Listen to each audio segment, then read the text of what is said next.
As isolation measures increase and countries around the world place their citizens into total lockdown, a very peculiar thing is taking place without us realizing. The situation is actually making the world more inclined towards a Muslim way of life, and you don't have to look far to see how. People around the world are spending more time with their families. Pubs, clubs, and casinos are now officially closed. In certain countries, alcohol has been banned.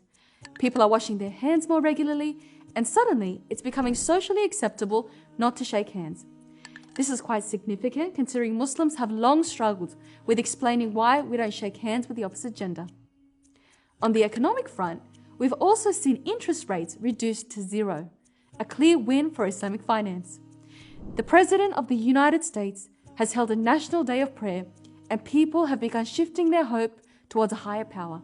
And while yes, the virus at first led some people into a wild frenzy of greed and selfishness, the chaos has slowly given rise to communal spirit of giving and charity. We've also seen a new wave of gratitude flooding communities, particularly with the amount of respect and appreciation shown towards health personnel, doctors and nurses, men and women who truly deserve respect. I make a notable mention of the first 4 doctors in the UK to succumb to the disease while fighting on the front lines, all of whom were Muslim.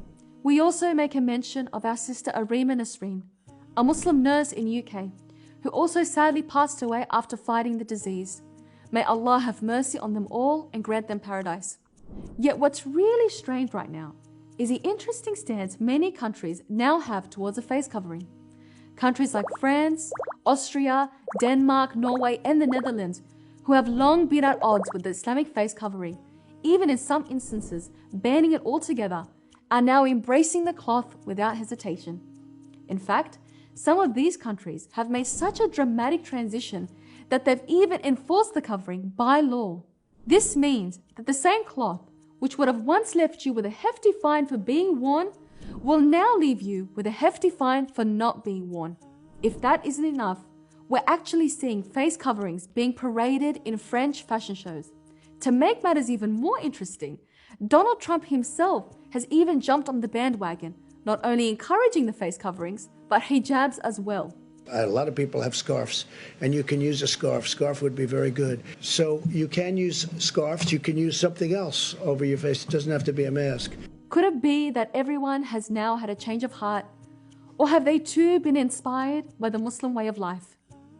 We sure pray that this tragic virus comes to an end soon, and we can all get on with our lives once again as normal. And we sincerely pray that Allah alleviates the suffering around the world caused by this disease. But until then, I'm sure it's left us with a lot to think about.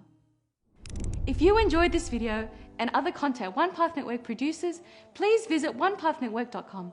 For as little as $1 a day, you can help in spreading beneficial content across the globe. Thanks for your support, guys.